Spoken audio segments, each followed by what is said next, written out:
Welcome to the Computer Repair Podcast, episode number 266, IoT and Me. I'm your host, Jeff Halash. This is our live show where we discuss the ins and outs of running your computer repair business. Computer Repair Podcast is brought to you by Kabuto, the lightweight RMM solution created for residential MSP businesses. Get your free 30-day trial at repairtechsolutions.com/Kabuto.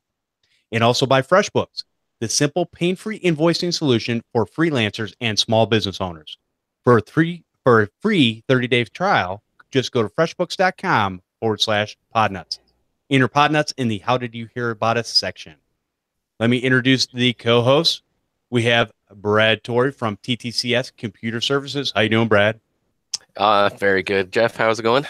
Good to be back. Going excellent. Nice to have you back. And also, we have Tom Wilmot from Wilmot Computer Solutions. How you doing, Tom? Hello, gentlemen. And last but not least, we have Joe Knezovich from Cyber Onsite Services. Joe, how you doing? Hi, guys. How you doing? Awesome. All right, so let's go ahead and start. And I'm going to throw it over to Brad, since you haven't been here in a while, and the other guys haven't been on in a very long time. And why don't you share a tip or story with us, because I know you're prepared for this, that we could learn from. Yeah, well, I actually did write something down. So tip number one, I think I've mentioned before, is be prepared when you're going to go on a national broadcast. So this last couple of weeks has been about maintaining accounts. I think Chris, by the way, if you're not in the private Facebook chat and you're not a contributor, it's actually starting to ramp up, and there's some really good conversations going in there. So I haven't used Facebook this regularly in years. So damn you, Jeff, and thank you. Anyway, Chris has been talking about going through your contact list and touching base with people you haven't talked to or seen for a while. For me, in the past couple of weeks, it's been kind of doing that with customers that I don't, maybe we haven't talked to, or when I was busy, there was a couple of times that maybe some calls fell through the cracks, and just really trying to salvage a relationship before it goes bad, proactively fixing those kind of things. So, just kind of giving them more time and attention, kind of throwing on the charm, showing up a little more than necessary. I could probably do some stuff remotely, but I'll go and show up and just, make that presence known so that we stay on good terms. Because we all know that when tech's working and you're doing your job well, sometimes it looks like you don't do anything at all. It does. You don't become some presence in their mind until things start breaking. So trying to just get ahead of that and spending a lot of time doing that this couple weeks. All right, awesome, very cool. All right, and Joe, we'll let you share a tip or story with us. Okay, I am unprepared. No, I guess my tip would be follow up with your clients after you get done doing work for them. I try to make sure I make a phone call anywhere from 2 to 5 days after that I've done work for somebody, just to follow up to make sure, hey, everything okay? You have any questions, concerns, stuff like that. So I think that's real important. And most of the time they really like that phone call. A lot of times I do that, of course, when I'm driving down the road. I'll call them Bluetooth, of course, in my car and chat with them a little bit. But that's my tip. Awesome. Yeah, that's a great tip. Definitely, communication is one of the lost arts in any type of business. And if you can communicate, even a little bit over communicating, people tend to like to be notified of what's going on. So that's good. All right, Tom, how about you? I have a tip that recently, I guess, is about communication. I had 2 on-site jobs recently. One was a residential and one was a business. And while you're doing things, the customer's sitting there, you're making small talk. And just so happened they both happen to have iPhones, and they had a question about something. I said, well, let me take a look at your phone. The problem I saw wasn't related to their question, but I grabbed both of their phones, and both of them, I noticed they had the Do Not Disturb turned on their phones. And I said, do you know you have your phone on Do Not Disturb? And they go, what do you mean? They're like, oh, you know what? Now, come to think of it, I have been missing some calls and messages lately. I'm like, well, that would be why. And then I showed them both, that feature, and, they didn't had no clue. So it's just a little added extra thing you could maybe, while you're dealing with a customer, maybe ask them if they have any other questions. I mean, everyone has a smartphone these days, the Android or iPhone, and maybe they don't realize that you can help them with that, but maybe you could ask them if they have any issues with their phone while you're waiting, doing other things. That's good. And that's being aware of your surroundings and seeing what your customers actually need, even though they didn't know they needed that. That's very cool. It's that in his business, it's that little extra mile. You know, it's what I tell my kids all the time. You only got to do just a little bit more than everybody else, and people will remember you for that. Well, that's very good. These are great stories about communication. And I joke about not being prepared, but these are the things that we deal with on a regular basis. So everybody has a tip or story, things that they're going through in their business, and that's what this panel is made up of. The people that are out there in the trenches doing the work. So my tip for today is learn to say yes and no a lot. I know that sounds counterintuitive, but here's the thing. A lot of us can be very indecisive in our decisions. And a lot of us will have a pat answer for a lot of things we do, whether that be yes or no. Now, in my opinion, to be honest, the no's should actually outweigh the yeses. And the reason I say this is because when you commit to doing things, it takes more time away from whatever your original plans were. Running your business, working a job, spending time with family, whatever that might be. A lot of us tend to get way too busy in what we do, and we just keep piling more things on. Yes, I'm talking to me because I'm the number one guilty person of this. And so as I was thinking about this today and having some conversations with my wife, it dawned on me that there's a lot of times where this year I just need to say no to a lot of things and only say yes to the important things. And here's how you tell. And you can always change your mind. You can always go back one way or the other if down the road you want to do something different. But if somebody asks me a question and it's not a heck yes, let's do this, then it's an automatic no. And the reason I say that is because you need to protect yourself. You need to protect your time. There's only so many hours in a day. You're not getting any more. And the thing is, a lot of us are losing things like, i.e., family time, sleep, bad eating habits, these things that are detrimental to your lives, especially as we get older. And so, again, a lot of things I could do in my 20s and 30s, yeah, not so much anymore. And I'm feeling the effects of that. And it's because I don't know why this is, but as I get older, I seem to get busier piling more things on. And I think partially that's because as human beings, we are creators. We love to create. We love to help people out for the most part. And we love to be out there just a part of the community and doing all kinds of things that we do. It makes us feel alive. And I'm not saying we shouldn't do those things. I'm just saying you have to count the cost to a lot of things that you do. So my caution, everybody, would be say no a lot and say yes, but don't sit there on the fence and go, well, maybe I'll do this, maybe I won't. Because it's like anything else.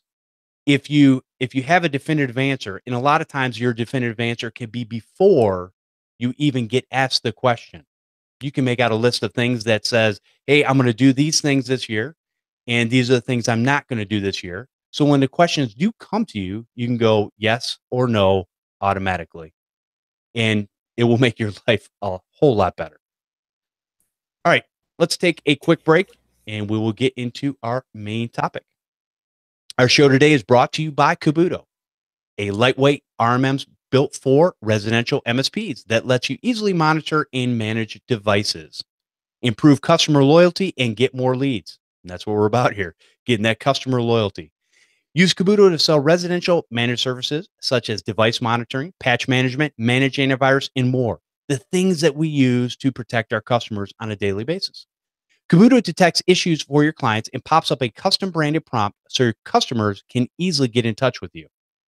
You can easily manage your clients using the Kabuto's online dashboard and add upgrades like manage antivirus and monitoring to clients' accounts. New to Caboodle is the ability to remotely access and control client devices with their latest module called Caboodle Live.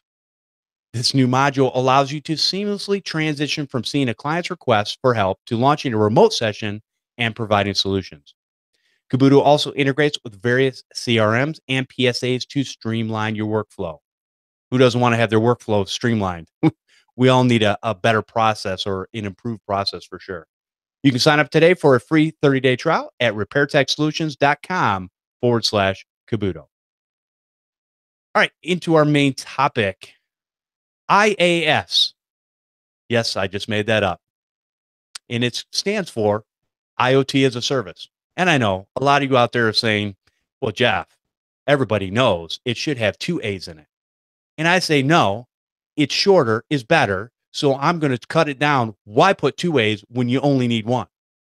So IAS, IONET, or IoT as a Service. That's what we're going with. Now, knowing that I said that now, here within the next few months, I suspect that will probably become a real term, at least probably within the next year or something along those lines anyways. Now, Tom, in our secret Facebook group, actually brought this up and said, hey, who is providing this service where we can set up IoT devices on our customers' networks? Because let's be honest, some of us have these devices and we look at them and go, wow, this should be really easy to set up. Sometimes they are, sometimes they're not. And the reality is IoT gets more popular, one of the things we need to do is we probably need to start segmenting, especially residential, but residential and business. We need to segment the networks. The IoT devices need to be on a separate network, not something that's attached to all the rest of the computers and network information that's inside that business or household. So that these are some of the things we need to look at. Now, Tom, and we also brought Joe. Actually, Brad also, he came up with, hey, this is an important topic. This is something that needs to be talked about, even though he deals with mostly business. But on the business side, it's going to be just as important because people are doing security cameras and all kinds of stuff. And then Joe, he introduced Tom into a lot of the IoT devices. And we've had a great conversation even before the show started about different devices that we're using. And we're going to kind of go into that. But Tom, I'm going to kick it off to you. What types of things are you thinking about doing for your customers as far as the IoT devices? Well, I thought about this. I'm in a weekly networking group in my local chamber of commerce, and every meeting, one of the members gets up there and does a talk, craft talk about their business or something related to what service they can provide. And I had thought, I blame Joe for getting me into all the smart home stuff, because he introduced it to me, and before I knew it, I had my Christmas tree on a smart plug and lights in the bedroom, lights in the front of the house, everywhere. And I'm loving it. And so I had that idea that in my next craft talk that I would do a demonstration on of Amazon's Echo. And then I thought, that would probably be a good service to probably start offering. I mean, I think it's only going to be exploding, this Internet of Things. And I believe this year's at CES, I think I'd heard people say that was the talk of CES was Alexa in everything.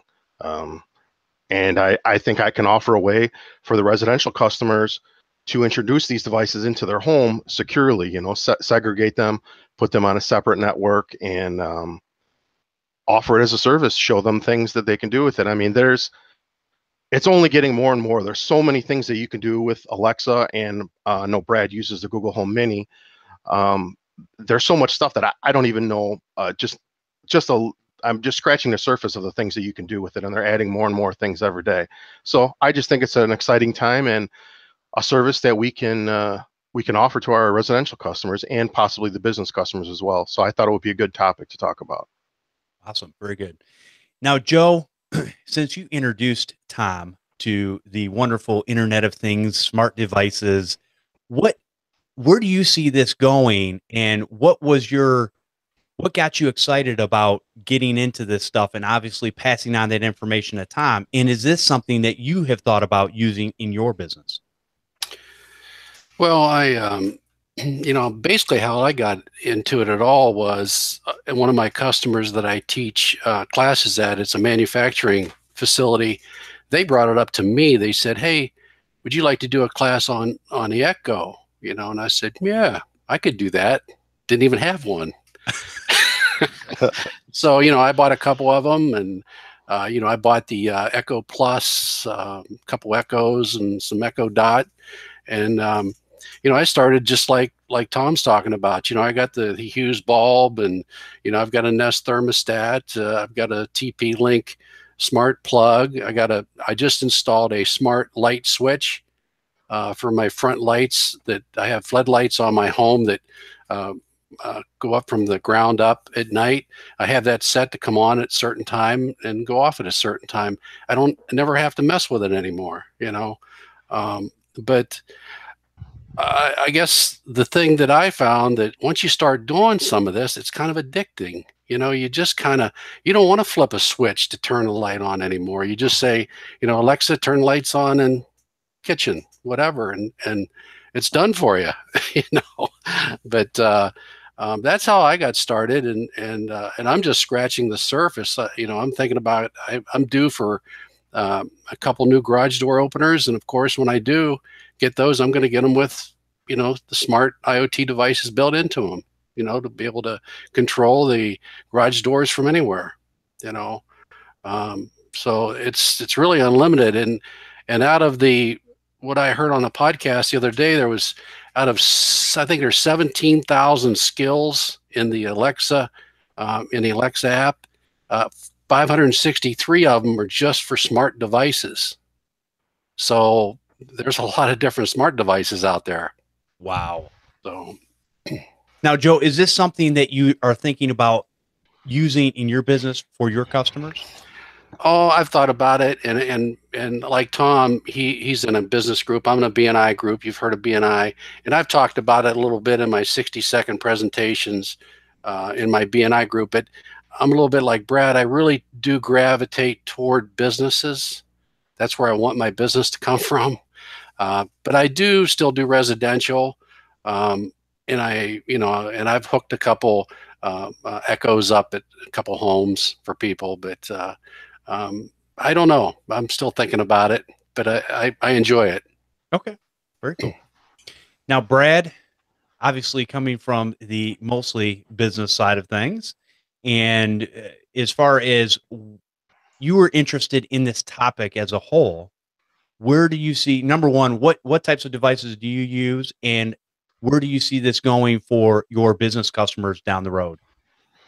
Well, I'm not really like a gadget guy for the sake of gadgets. It takes a little convincing for me to get something and play with it. So I think the fact that I and my family have all started to really depend on and love these things, it's kind of proven itself. Like, it's something that's worth having and worth doing. I think if you don't have any of these things to play with and, little experience, you may not be offering it, but someone's going to ask you for it. Or they're going to get it and not be able to figure it out and ask you for some advice. So I don't think you can choose whether or not this is going to be something that you support. It's going to come. They're so popular now, and they're in everyone's faces. So I think you almost have to proactively start looking into playing with these things. And I bet you there's not a lot of people listening that don't have at least an Amazon Echo or a Google Mini or something. But anyway, so I think I started.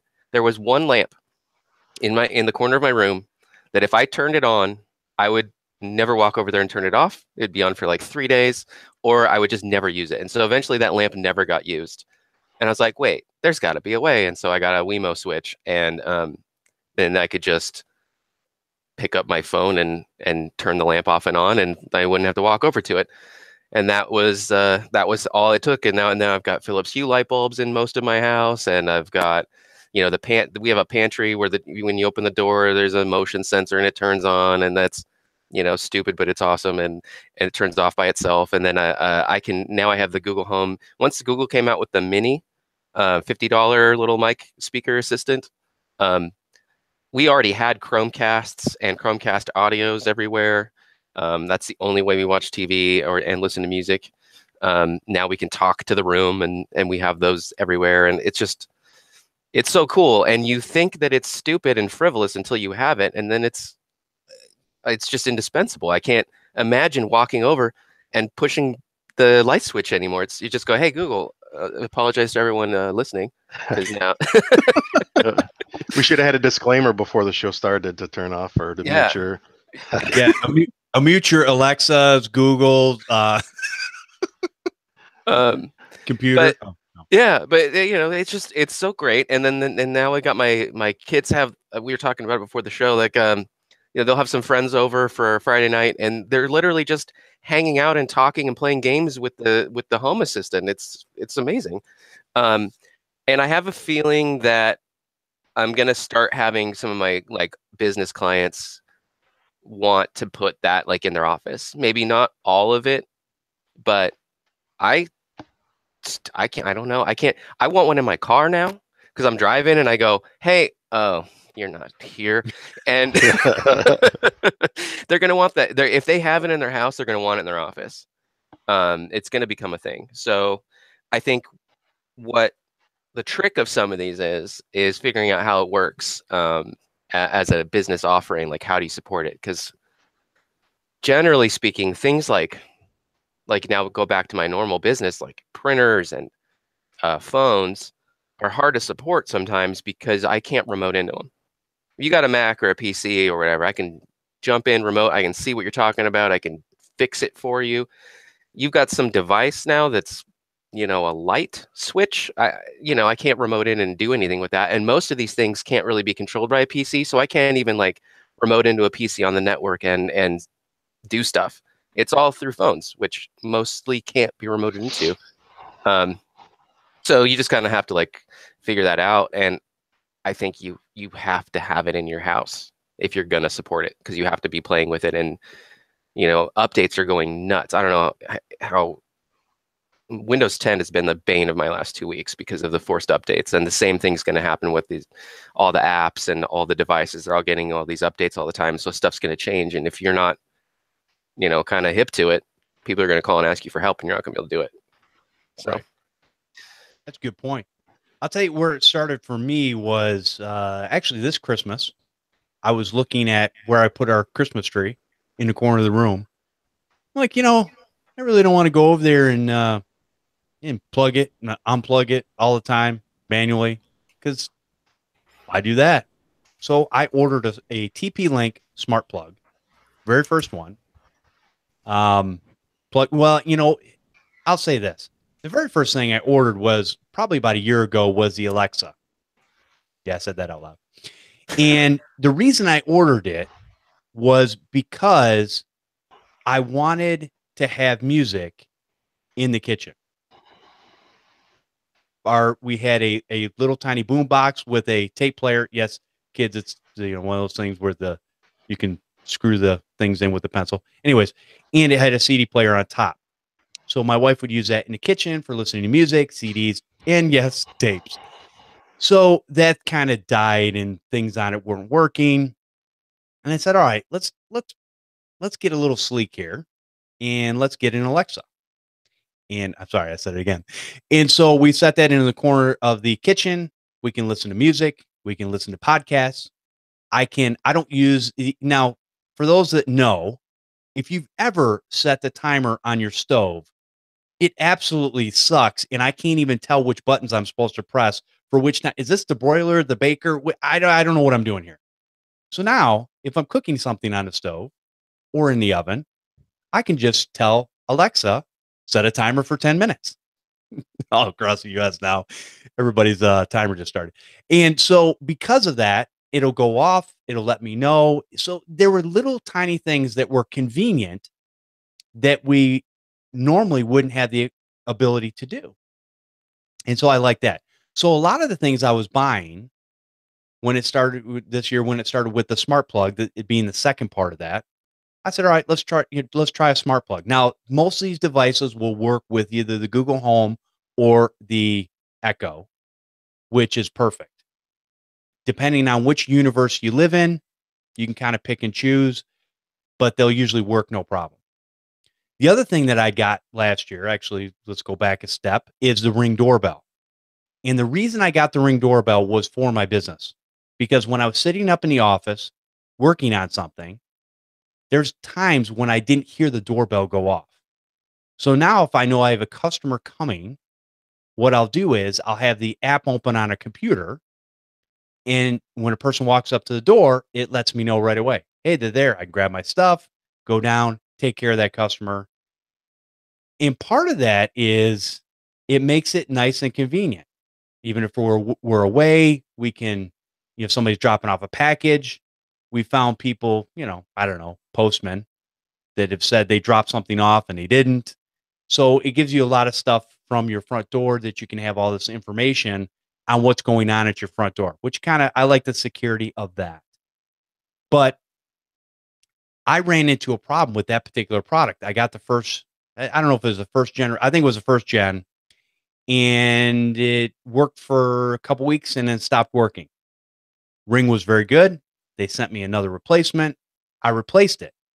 Now, this one lasted, I think it was a month, and this was like Gen 2. And I replaced everything from the Gen 1 to the Gen 2, and it started having a problem. And I'm calling support and telling them all the things I'm going through, because obviously we're trying to make sure that it's not something on my network or something that's going on. And it took a lot of time and effort to go in there and figure out, to do all the checks, to make sure I was getting the Wi-Fi bandwidth to that particular area of the house, all these different things that, I'm sorry, a normal person, there's no way they could do that. Because there's no way they're going to do that. It's just, they're not going to take that much time. So here's where I agree with these guys. I think the expertise of using this equipment and understanding what you have to do, maybe being the middle person that talks to Ring or Amazon or whomever, and mitigating these devices. Now, to Brad's point, there's probably, this stuff is going to have to be on site. Like he said, there's not a way to, at this point in time, to remote in. Now, if you have a segmented network, there's a couple things you can do there. You can restart the network, that portion of the network, do some things that maybe mitigate the problem, see kind of what's going on, see why it's not communicating. But it's not easy for the average person to do. So now moving forward, I also got a smart plug for my Christmas tree lights, which I used during the Christmas season.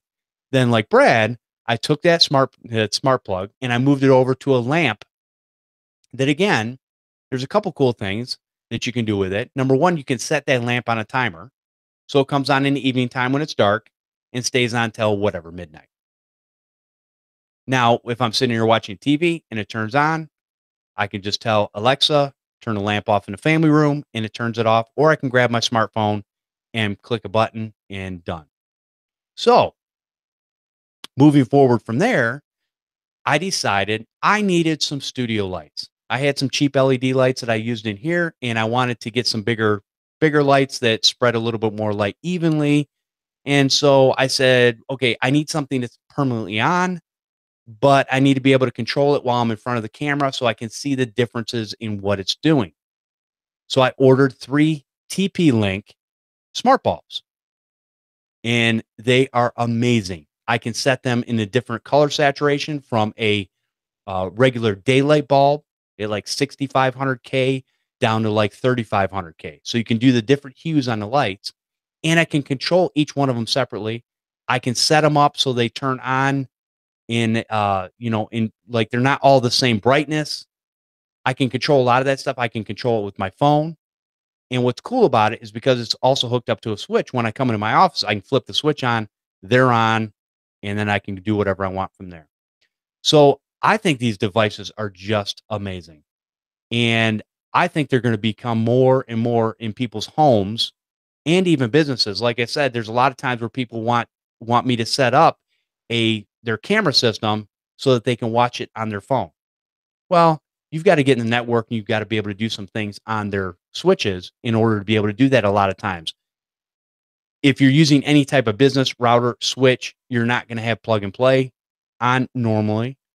You want to get in there and be able to, open some ports and do some different things like that. So I think that going down the road, we're going to have, like Brad said, a lot more need for this stuff.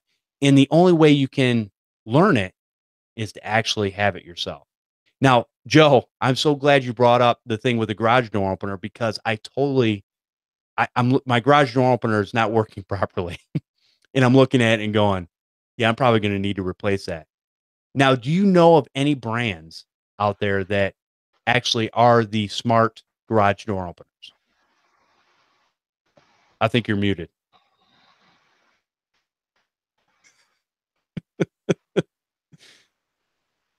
Do you have a button on your headset? The answer is yes. Yeah, Chamberlain, I know, has a smart. I think nearly all of them do now. LiftMaster, a lot of them do. You really just have to look at all the different features. But yeah, I've got my garage door openers about 18 years old now. They're starting to get a little noisy, so I'm thinking about switching them out. But I'm looking at that. Yeah, I mean, there's no doubt about it. This is only going to explode, and I can tell you for myself, if you look in and I'm only familiar with the Echo, so bear with me, Brad. I know you've got the Google, but the Alexa, I have 975 contacts in my phone. And if you go to the Alexa app, you can go look to see who has an Echo device. And I only have 60 people out of 975 that have Echo devices. Now they could have, the Google, what's the Google called? Google Home? Brad, you're muted too. Google Home, and then Google Home Mini. But Okay, but I mean, that just shows you out of 975 contacts, 60 people only have a Echo, or Alexa. So that's a small number. So that there's more and more people going to do this. And I don't know if you heard the earnings from Amazon last week. They said they're doubling down on the Echo, Alexa. They said right now there's over 2,000 people that are developing this. They see this going somewhere. So they're obviously making money with it. So now the only thing that kind of irritates me a little bit is I also believe we're going to run into this problem as we do right now between Google, Microsoft, Apple, those three big entities that they're getting a little bit better, but they're not, for the most part, they don't play well together in a lot of situations. And so we've seen the smart homes have been around for years, probably for at least the last 15 plus years that I know of in some form or fashion, but they've never been as easy to put together as now. And what's nice is with the Alexa and the Google Home, a lot of things are able to communicate with each other. And I hope that nobody ever gets to the point where, if I want a certain brand of light bulbs or a certain brand of smart plugs, that I'm going to be able to do that and they're not going to fight amongst each other. Now, the one thing we are going to run into, I think, is this facade of a single pane of glass. I have 4 apps on my phone, because I also forgot my sprinkler system, which is internet connected for the weather, to turn my sprinklers off if it's raining.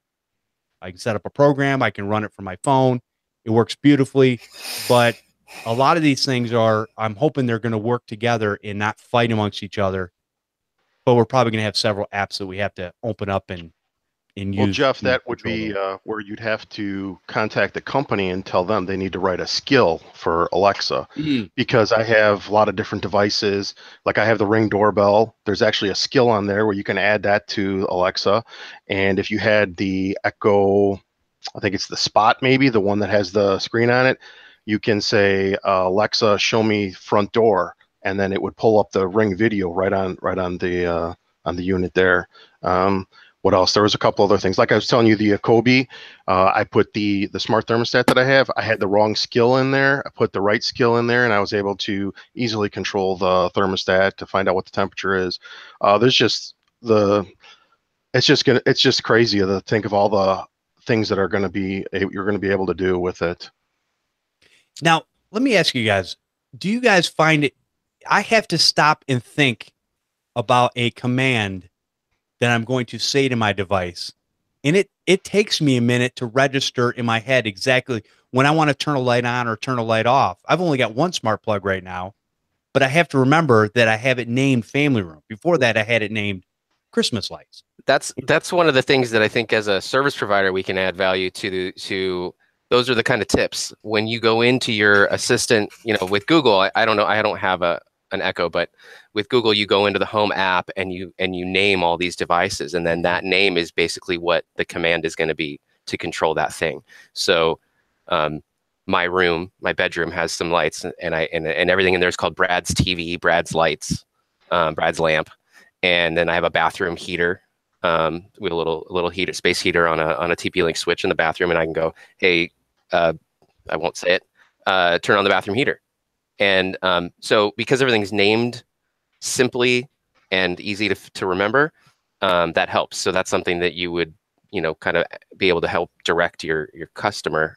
But also, I don't think linguistically. I kind of think in images and concepts and stuff. So I have to translate thoughts to word a lot. And so it was a learning curve that I've actually become better at thinking of the commands in terms of words, and I don't stumble over them as much now that I've had this more over the past several months.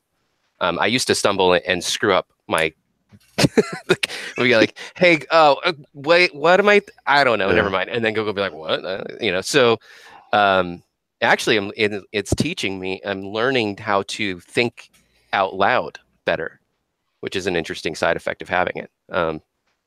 I agree with you. I think at first it's really tough, but once you get used to it, it becomes second nature. And I don't know what the Google does, but with the Alexa, you've got the routines that you can create. Like I have a routine that says, Alexa, good night. When I say good night, what it does, it shuts all of my smart lights off in the house, every one of them, and you can, matter of fact, with that routine, you can do other things too. If you have a security system, you could have it turn on the security system. I have one, but my security system is way too old for that. I want to upgrade that also one of these days. But my wife struggles with it because I'm the one that created those devices, so you have to simplify it as much as possible. Like Alexa, turn on bedroom. Okay, turns all the bedroom lights on, or just turn off bedroom. You got to try to make it simple for somebody else to be able to use it. Right. Good point. Wow, there is a ton of things. Now, as far as, is anybody dealing with security cameras at this point at a business or even residential? Because I think, Joe, you were just talking about security system, but the security systems with cameras, which you can pick up for relatively cheap, I think that's one of the things that, well, let's talk a little bit about, I guess, the security behind a lot of these devices, because a lot of these devices, that they're not written well, they have some security flaws in them that you need to be aware of. Now, everybody will go to different services, Amazon or whomever, and buy these inexpensive brands. But I think we probably also, in setting this stuff up, we need to steer our customers in the direction of a more reputable brand that we know is going to be better secure, or at least cares about security with firmware updates and things like that on a regular basis. I've done a lot of security camera stuff. Not a lot, but most of my customers do have security cameras. I would say don't buy the ones that you can get at Home Depot or Costco, because in the couple of situations where they already had done that and installed them, and then were asking me for help. I think it's the strength of the LED, the infrared LEDs being not enough, that the night vision, they visually look okay, but all of the motion sensors and the alerts and stuff are totally screwed. So if you want to be able to, say there shouldn't be anyone in your backyard at 10 p.m. at night except you, if you're out there. So you want an alert if there's motion detected.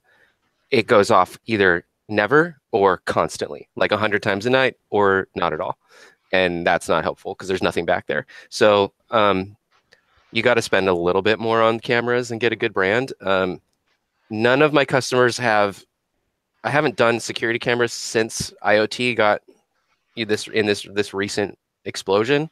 So now I don't know what brand. I really like the Hikvision series of cameras, but they're not necessarily smart enabled. So now it's like, oh, well, there's I think Arlo was one that I heard about, and they have some, at least if they work the way that they're advertised, they have some really cool features. Like they can recognize you. So when you walk into the vision, or like any of your family walks through the camera, it goes, oh yeah, that's Brad. That's not a. But if it's a stranger, you can tell it to, like, hey, I don't know that person. Send an alert to my smart app and tell me that it's somebody else. Like stuff like that is cool. That is cool. But I haven't played with them, so I don't know if it works. Okay. I think the Arlo is made by Netgear. Yeah, it is. It is. See, for me in my business, I'm looking to a partnership with maybe a company that does security cameras. Looking to find an electrician for some of these. If a customer wants me to put in a smart thermostat, that's not something liability that I want to take on dealing with that. So that's where I would partner with someone and subcontract that work to them. I definitely agree with that, Tom. I think that if you're going to do anything electrical, you definitely need a licensed electrician to do it. If you do it in your own home, that's one thing, but not, in somebody else's home. That's a good point. That's a very good point. And I think a lot of people don't think of that because we're usually the person that's on site. And I've heard this from many, many computer repair business owners, is that they will basically, if they're there and they've got there's something that needs to be wired real quick and they're handy when it comes to that. A lot of times they'll just do it because, hey, it was already a mess before you came there. Let me fix this. But yeah, when you're talking about putting these devices in, there is a lot of caveats to that because the books will tell you warning, warning, warning. Make sure you don't cross these wires or do this or do that. Maybe from a doorbell standpoint, they're pretty simplified. But yeah, if you're hooking up a digital thermostat, there's a lot more wires that go to that. Well, and you mentioned it earlier, Jeff, that early when we first started talking, that I have all my IoT devices isolated on my network. Those devices can't access any of my network because the security on that stuff can't be. I don't even think there's a standard yet for it for security on these IoT devices. When you're buying something for $20, how good can it be for security? I don't know. Right. So you better make sure that it's secure, especially in a business environment. Yeah, exactly. And that's the problem. I mean, even if you look at, I've seen people buy these, even things like VoIP, these devices that they buy for super cheap, and you hardly know anything about them. Some may be good, some may be bad.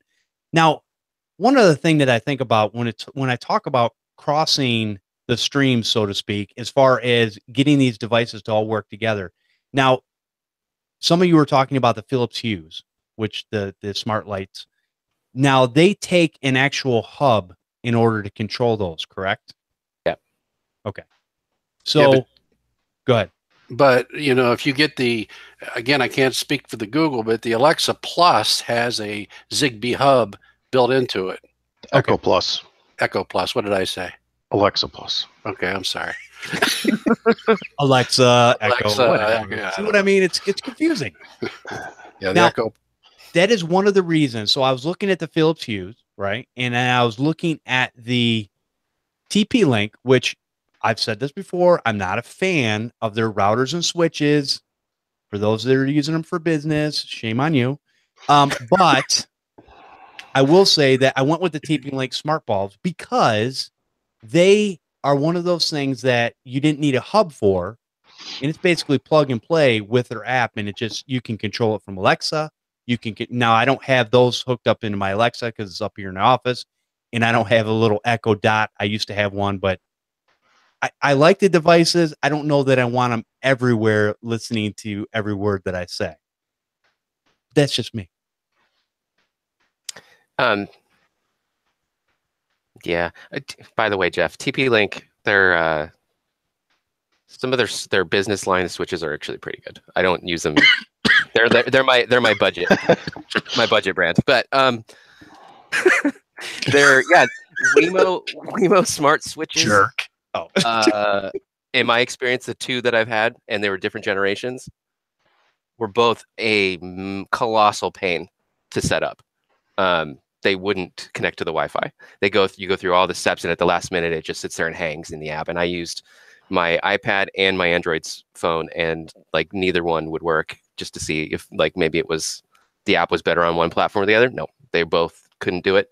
I actually returned one Wemo switch because there was no. I spent like at least an hour, and it didn't work. I just couldn't get it set up. But and I have a TP-Link smart switch outlet, and it was set up. It works. It's been working for a year and a half, and I've never had to mess with it. So those are great. I'm sure their bulbs are just as good because they probably have the same underlying platform for setup and stuff. We have Hue lights are pretty good. It's funny. One of the things that I have come to like about having the voice assistant in the house is that one of the things I don't like about the Hue bulbs is when you get a paired Hue's switch with the bulb, it's kind of hit or miss when you actually hit the button, how fast the light responds to, it's like normally you walk up to a light switch, you flip it on, the light's on, flip it off, the light's off. This thing, you kind of have to like hit it a bunch of times. And now it's much more reliable just to talk to the Google Assistant and say, hey, turn off my light, and it just happens. So, but there's little stuff like that. And then, we have, our house is kind of elongated. It's a long rectangle. It's not square. So the first room that I put Hue's lights in was at one end. And then the second room that I wanted to do was at the other end. And they use Z-Wave to communicate with each other. And so initially, where I had placed the hub, they jumped to jump, light bulb to light bulb is kind of how they talk. And so we had to either decide to abandon it temporarily or add more in the middle to bridge that gap like that. So that's kind of there's another troubleshooting step that if you hadn't played with it, you might be tearing your hair out at a client's house where they couldn't figure out why their lights didn't work. So that's a good point. I am aware Taz is telling me what kind of house I have. That is a ranch. That is a ranch house. Brad, you make a good point though. You're definitely going to need good wireless signal throughout a home for these things to work properly.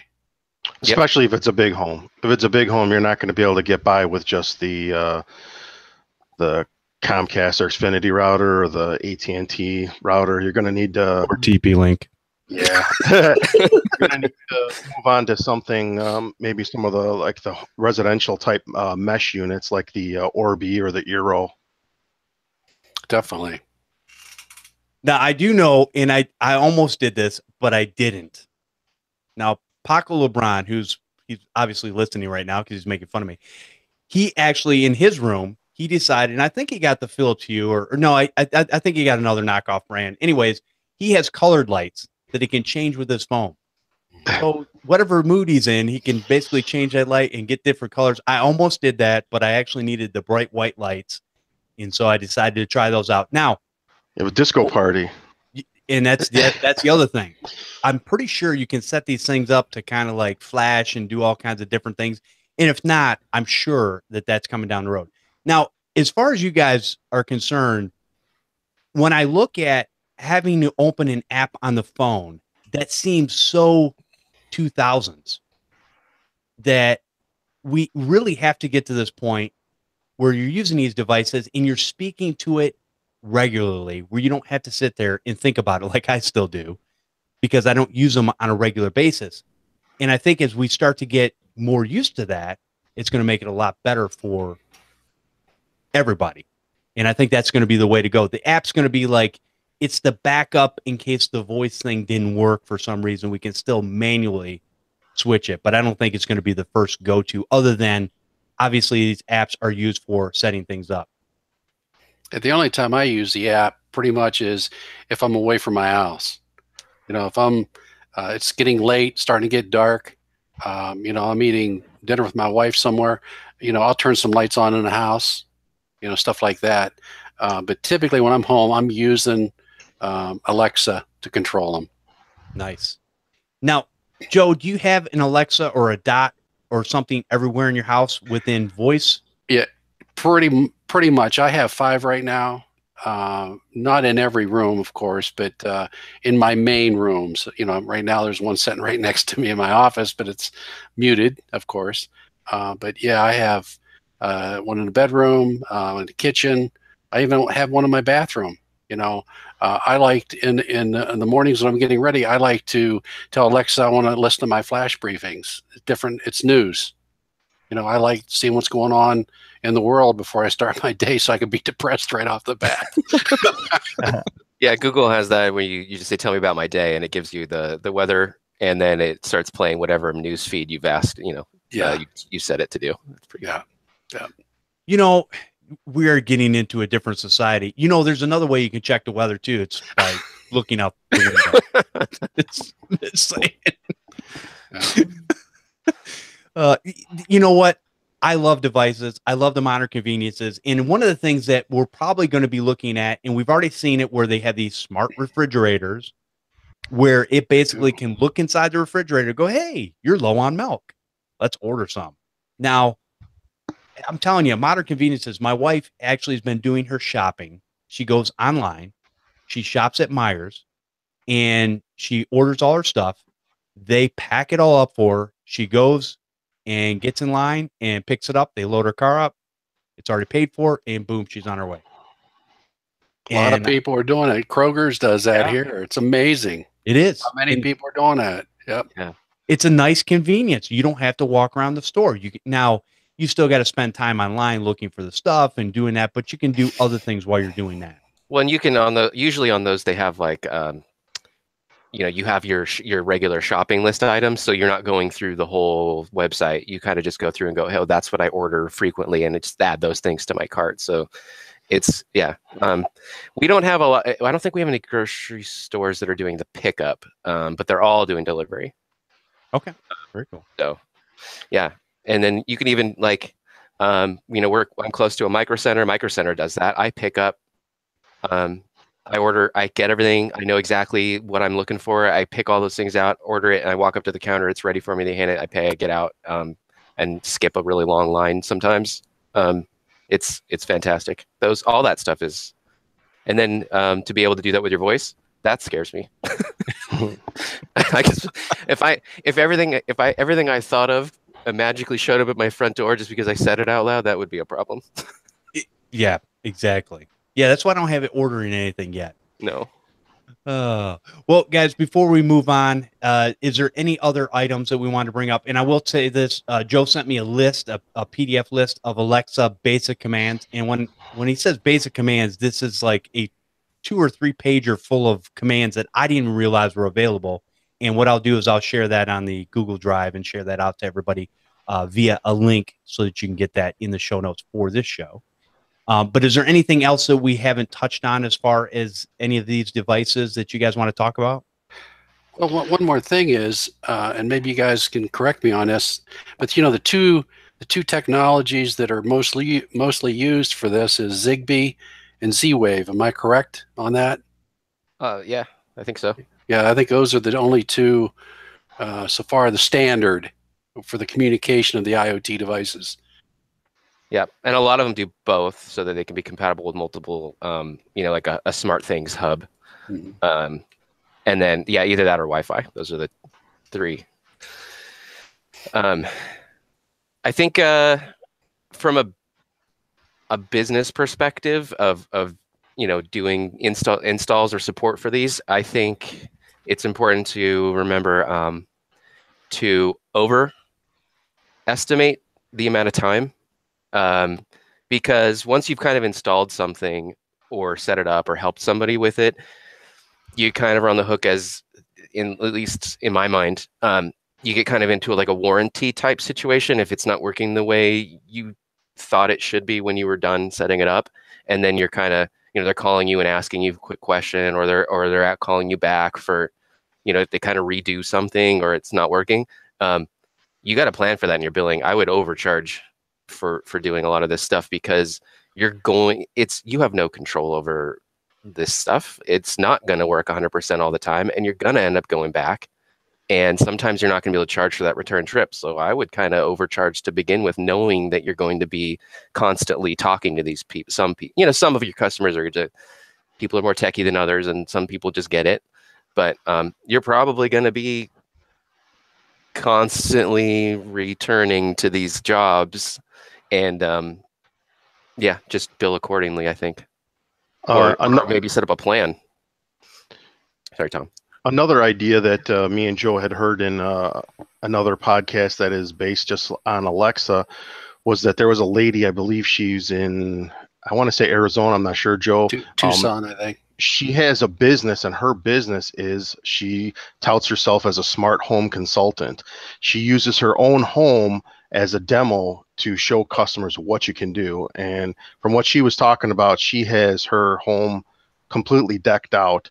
She has custom skills. This lady is what they call, I guess there's only like 26 of them, I think she said, Joe, the Alexa champions. Mm-hmm. And she goes on weekly calls with Amazon, and she is like Amazon champion, I guess they call it. And she has created different custom skills to where she can ask her Alexa the status of her home, and it will go through and check all the windows, the doors, and give a status on the security of the home. I mean, it's really amazing. I think we gave you that. Jeff, did we give you that link to that podcast? No. What's the name of the podcast? Joe? Yeah, Alexa. I think it's called Alexa Podcast. Okay. Yeah. She made a great point about dealing with possibly dealing with real estate agents and targeting millennials. She was saying that and people having trouble selling their home, that you can talk with real estate agents to do upgrades in the home, make it a smart home, adding smart wall switches, the garage door, Ring doorbell. And she was saying that depending upon to what extreme you go to, it could add $10,000 to $30,000 to the value of a home, depending upon how much you make it a true smart home. Wow. And it was really interesting what she said in there was they did some type of a survey about millennials, and the millennials are the ones that really are into this stuff. And they said that they did a survey where they said Wi-Fi is more important to a millennial than a washer and a dryer in their home. Good 100%. Wi-Fi. Good Wi-Fi. Yeah. Good quality Wi-Fi. Yeah. So, I mean, you have to, the young generation is going to, run with this. I really believe that. So I think we need to be prepared and sell it, And on the opposite side of that, there's one thing that I had thought of for, there's a device called the Echo Connect, where it will connect to a landline, and you could put like an Echo Dot and the Echo Connect in an elderly, like your grandparents' home, or someone who's still living at home, but they're not as mobile. And basically what that does is you upload all the contacts, including 911. So if they had an injury where they couldn't get to the phone, they fell down, remember that old commercial, I've fallen and I can't get up. Well, now they just say, Alexa, call 911. And I think that's that'd be a good thing to have for an elderly person. Absolutely. 911 across the country is now being called accidentally. Now, with that being said, I have not hooked up as many skills as I probably could in my Alexa. And the other thing is, it'll be a long time before I actually add any automated door locks to my doors. That's just Well, Yes, it's the old fashioned. in the podcast that we're referring to, I guess as until recently, that wasn't Alexa wasn't even allowed to lock your doors. It was not. It would have to be a custom app to a custom skill that you'd add to be able to lock your door. Okay. All right. Wow. That seems like a smart CYA thing that Amazon was, I would do that too. And the Facebook group, Neil had mentioned along this conversation that people with vision impairment and other disabilities, the voice command systems are actually amazing for them. It finally is a voice first interface. It's not an add-on like most operating systems have accessibility features, but this is like made for it. If you can speak and hear, at least. Doesn't really help you if your hearing's impaired, but it's a great asset for those people. So that's pretty cool too. Well, and I think too, when you think about things like when you're talking about accessibility, if Amazon is going to double down on the Echo, and we've already got the one with the screen, I mean, this thing is it's going to be useful for everybody, no matter what, and it's going to make life a lot easier for you. We look at it from a standpoint of it's kind of cool or nice to have this ability, but there's a lot of abilities out there. There are a lot of, I totally forgot about, you can actually, and this was just recently, that you can actually make phone calls with your Alexa and actually carry on a conversation. Yes. Right? Yep. Okay. Yep. Yeah. You can make a phone call through it. Yep. That's amazing. amazing. You can do that with Google too. Okay. Does the Echo recognize your voice and identify the speaker? I believe you can train it. Yeah, Okay. you can create profiles for each person in your home if you want to. It seems to understand my voice better than it does my wife, and I only have one profile, which is me. Interesting. Okay. Because we're like I don't know how we got so far sucked into the Google verse, but my email is Gmail. My music is Google Play Music. We have a monthly subscription.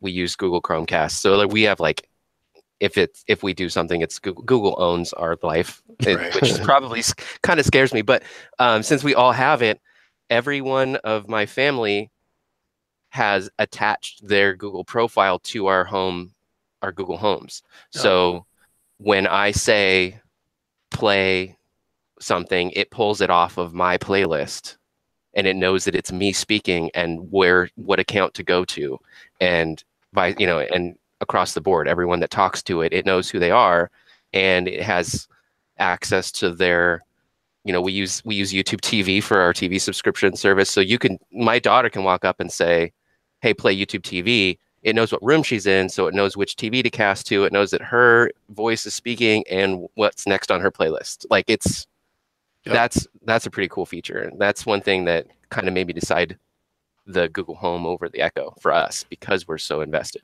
in that.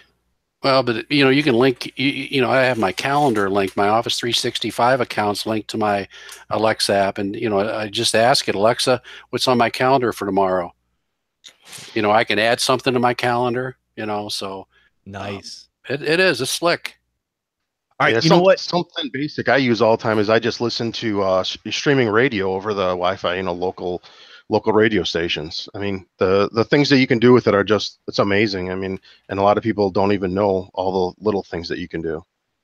I was going to say, one of the things that I actually use in my car when I'm listening to Amazon Music is when I have the app open, there's a little button now that they just added, I don't know, a month ago or so, where it's Alexa. And basically I can, play some Def Leppard. Yeah, I know, for all you kids out there that don't know what the heck I'm talking about. But it's cool because it'll, mixing a bunch of songs from Def Leppard. Here you go. Boom. And so I don't even have to sit there and find things in the app. I can just hit the button and there you go. And so it makes it nice and convenient. I'll tell you what, it seems like we might have some more things to talk about in this conversation. Let me take a quick break and we'll come back and finish up whatever we got to do for any of the other things that we want to talk about. Our show today is brought to you by FreshBooks. Freelancers and small business owners, I feel for you. Tax season is here, and there's a good chance that many of you are trying to dig your way out from underneath a pile of receipts and spreadsheets. They said spreadsheets. Do yourself a huge favor and stop digging before you completely disappear under that abyss of paperwork. Go and check out FreshBooks Cloud Accounting Software. Not only is it going to save you a ton of time and stress, none of us need more stress, it might actually change the way you feel about dealing with your taxes.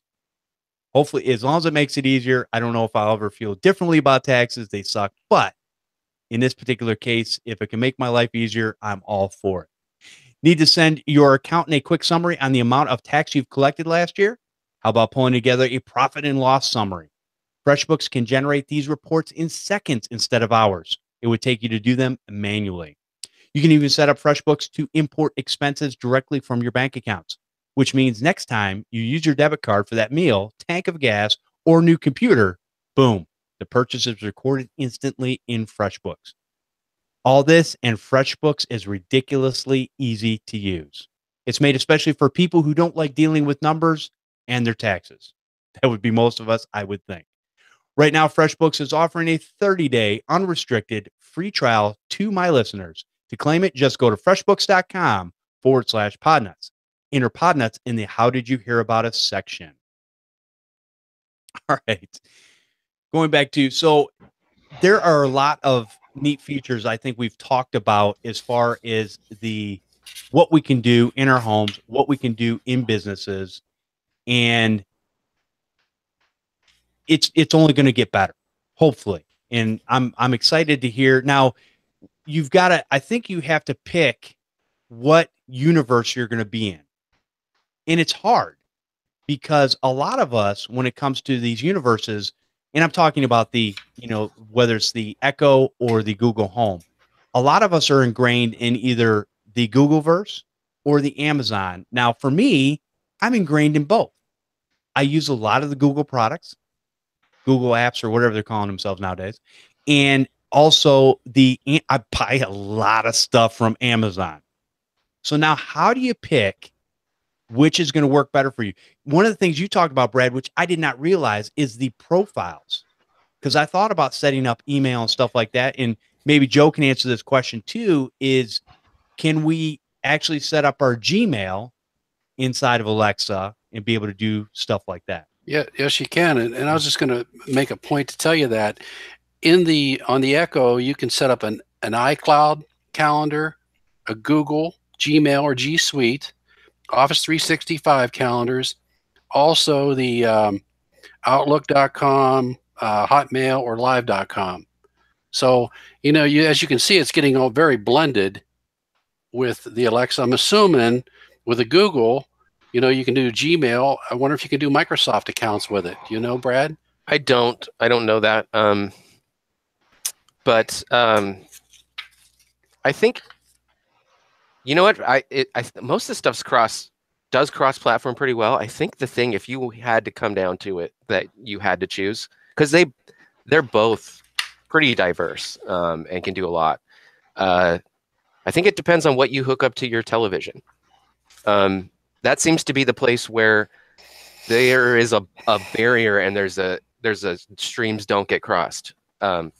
Alexa, Google, they don't, like, do you have a Fire Stick, or do you have Chromecast, or do you have Apple TV, or do you actually just watch TV? Heaven forbid.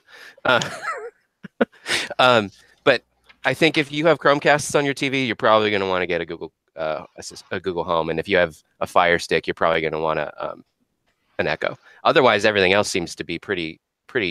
I'm impressed, actually, that we have so many things that are compatible and interchangeable with all this stuff. It's funny you mentioned TV, because I think about how we watch TV. Again, I'm one of those weird people that our home actually goes over a terabyte a month.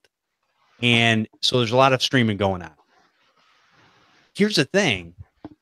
In my opinion, all those, the Fire Sticks and the all that stuff, they don't work as well as I would like them to work. The number one device that I use is a Roku. You want to watch internet-based stuff, we're going to turn on the Roku, and that's going to be controlled by hand. I think when it comes to the entertainment aspect, and this is something I just did recently, probably within the last couple months, we use our Xbox One for watching a lot of that stuff on our main TV. And then on our secondary TV, we use a Roku. Here's the thing. You can get a nice little remote for the Xbox One, but the nice feature, which they don't do anymore, is you could get the, well, you can do it. You can still get a microphone, I think, through your controller and hook up a microphone to that or something along those lines. But it would be nice if Microsoft or any of these companies would actually come up with something that you can just speak to your TV. Hey, go to Amazon. I want to watch the next episode of Doctor Who. And it already knows what I've got saved in there. But right now, when it comes to television, I'm having to manually push through a lot of that stuff. Now, Brad, from your standpoint, what are some of the things you can do using the Google Home as far as using the watching TV and stuff like that? Now I don't. So the reason that we like Chromecast over Roku, because Roku is awesome, and my parents' house has Rokus. So I basically will pick and choose if someone's asking me if I know someone.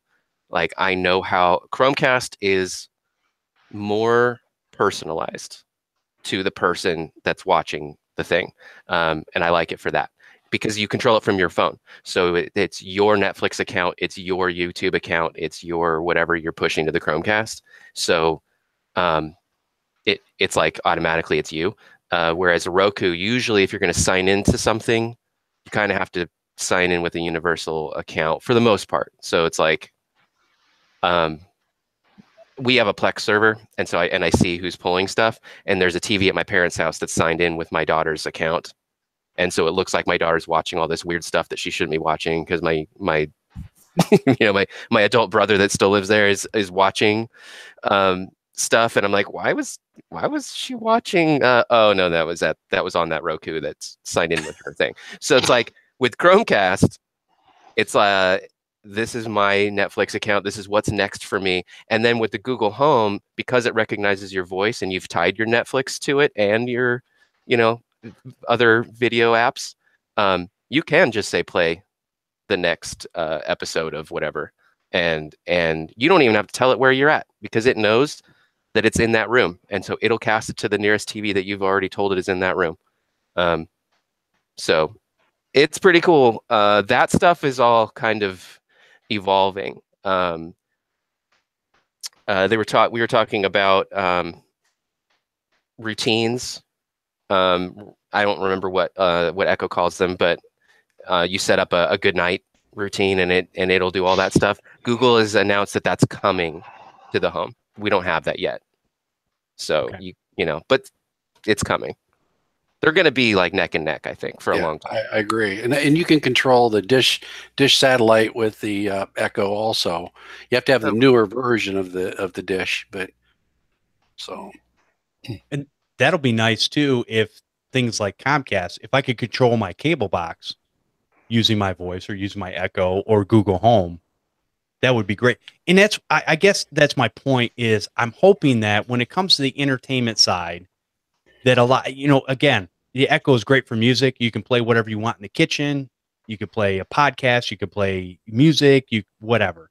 And so that part of it's kind of cool, but it would be nice to be able to talk to your TV or talk to your Echo or Google Home and have it, like Brad said, turn on the TV and do the different things and go to a certain show. I think that's when it's going to become very ubiquitous, for lack of better terms. I'd say what we use it for absolutely the most, aside from lights. Lights are big, but we have Chromecast audio because we already had, dumb speakers in most of the rooms where we want to listen to music anyway. So for $35, now those are smart speakers, which is for compared to Sonos, which works very well, but it's very expensive. For $35, we could go around and just make all of our existing speakers smart. And now, when you're in the kitchen, you can just say, "Hey, play." You can either cue a playlist by name that you've already created, or you can just say, "Hey, play Def Leppard," and it will do the same. Like what you said, it'll all of a sudden a one-armed drummer starts playing in your kitchen. Now, Tom, what are you using for your entertainment as far as TV and whatnot? Oh, we have we're Comcastic over here, and got hit with the data cap in November. I've had to restrict my kids' Netflix watching as of late, but yeah, we're using the Xfinity, Comcast, Netflix. Mhm. So you actually, are you streaming through their service, or are you using something else to actually do your streaming? Of what I do, I Like a lost. Fire Stick or a Roku or I have a Fire Stick. I have a Chromecast. I don't use them that much. Not truthfully, I'm not home very much to watch TV. I'm usually working. So, okay. So when you say they're watching Netflix, is that on their computers or tablets? they do that as well as on the TV. I have I guess a smart TV. It has the Netflix built right into it. It's a Sony Sony Bravia, so it has a Netflix app right in there. Okay. All right. Yeah, I guess that's the other way. I always forget about that. I mean, my TV's got the same thing, and I can do the same thing, but it's like how many? I used to have a Blu-ray player that would do that, and then I had the smart TV that could play Netflix or Amazon or whatever, and so I think we finally settled down on the Xbox One for running everything through there, just because I don't know why. To be honest with you. I know I haven't hooked it up yet. Just another thing on the list of things to do. I know the smart TV that I have down there. I can hook it up to Alexa, so I can. It has a skill for that. So I believe in. You can say, Alexa, turn on the TV. Change the channel, volume, all that. Oh, now that would be slick. Yeah. Mm-hmm. Okay, I'm gonna have to look into that. See, you got me curious now. Yeah. I'm gonna have to waste a whole afternoon looking this stuff up. Hey, real quick, because since you mentioned the data cap again, what's the data? What is the data cap limit for 1 terabyte? 1 terabyte. Yeah. Oh, okay, sorry. I'm just looking at my data usage in my November. I got close to 900 gigs, but that's the highest month I've had. Do you have by far. Comcast? No, we have Spectrum, so they don't care. We don't have data caps. Oh, maybe we do. I just haven't hit it. Oh, they will. They will care. They will. That's why I want to know. When I'm preemptively, I want to know, how much I use in comparison to what the existing data caps are that are out there, because it'll happen. I'm not that. Now everybody looks at me and they go, "How do you use over 1 terabyte?" Now here I've got prime examples. Joe, how many people are in your house? Only 2. So you got 2, and you're still hitting 400 gigs. That's a lot of information. Mm-hmm. Tom, where do you at? 4. And how many people you got in your house? Oh, I have 4 people in the house. I hit that 1 terabyte over that 1 terabyte in November, but because the last 2 months it's been around 500-600 gigabytes. Okay. So to go over 1 terabyte with gamers and TV watchers, Netflix streaming, whatever, it's not that hard, people. And I know, but I am still curious. We have 4. Well, I have 3 teenagers, and all they do is stream. We don't have a coax TV. Like, everything is streamed through some kind of app. And I also work out of the home as a computer support person. So, and my average is like 450. Well, it also depends on what resolution are you streaming it at. I mean, if you're streaming it at if you're using Netflix and you got the 4K Netflix and you're streaming 4K content, that's going to eat up a lot more bandwidth than if you're streaming something at DVD quality 480p. That's true. We're probably mostly in the we don't have any 4K. We don't have any 4K. So that I'm sure that instantly would bump your data up a lot. So if you look at the numbers, though, if you look at HD, just HD 1080p, okay, that for an hour show, you're looking at about 3 gigs, one show. So take 3 gigs times X amount of whatever you're doing. Plus, if I download any tools for my USB stick or whatever, or when games are updated via Steam or EA's service, they're gigs. The updates are literally gigs. It's not like kilobytes anymore. It's gigs of information for an update for a game that was probably 50 gigs in the beginning.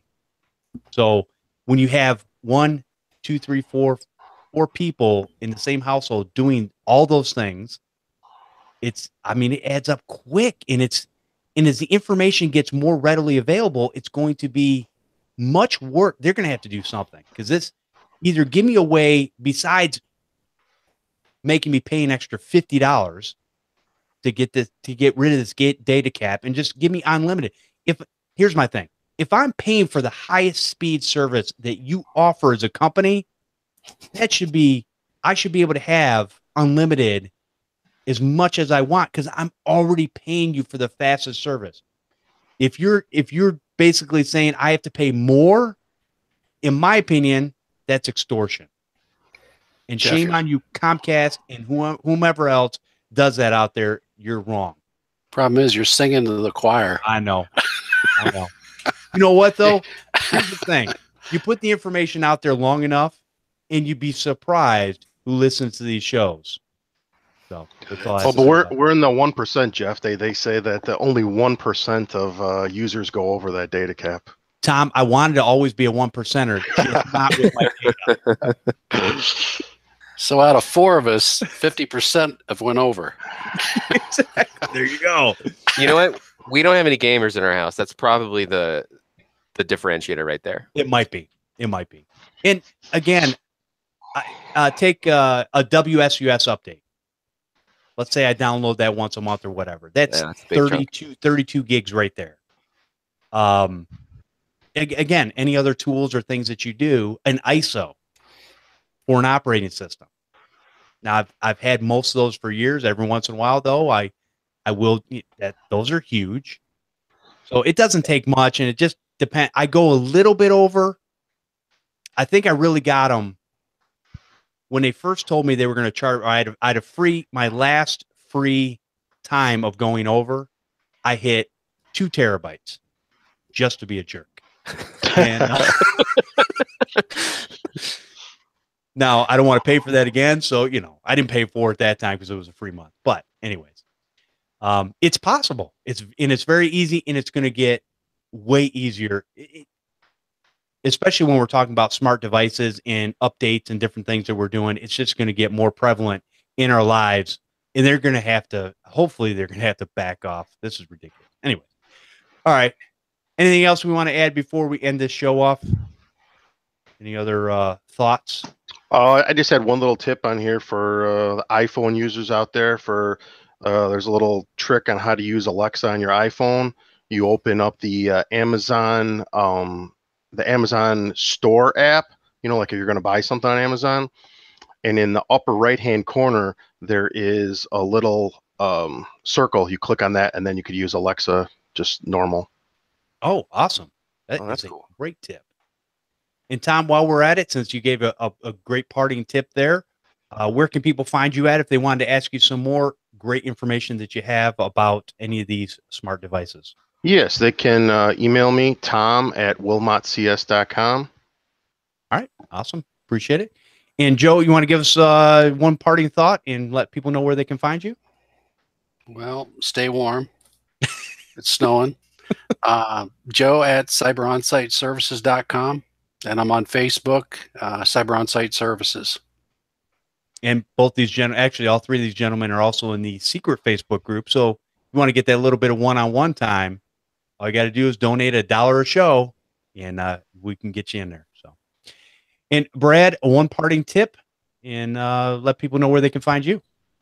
Yeah, well, I won't say stay warm because it's 75 degrees and sunny. But and actually, the humidity is really never mind.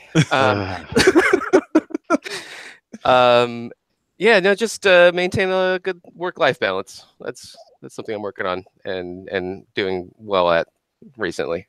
Awesome. And always have to work on. Always. Yep. Can't let it get behind you. Yep. Very cool. Well, appreciate everybody coming on and sharing. This has been a great show with a lot of good information. Y'all can come join us live for the Computer Repair Podcast every Sunday at 4 p.m. Eastern over at podnutz.com/CRP Live. You can join in on the conversation by hanging out in the chat room. You can send an email to podnutz@podnutz.com or leave a voicemail at our new voicemail number, 734-335-1000. should be easy for everyone to remember. I want to thank everyone for listening and subscribing to the show. We'll see you next time on the Computer Repair Podcast.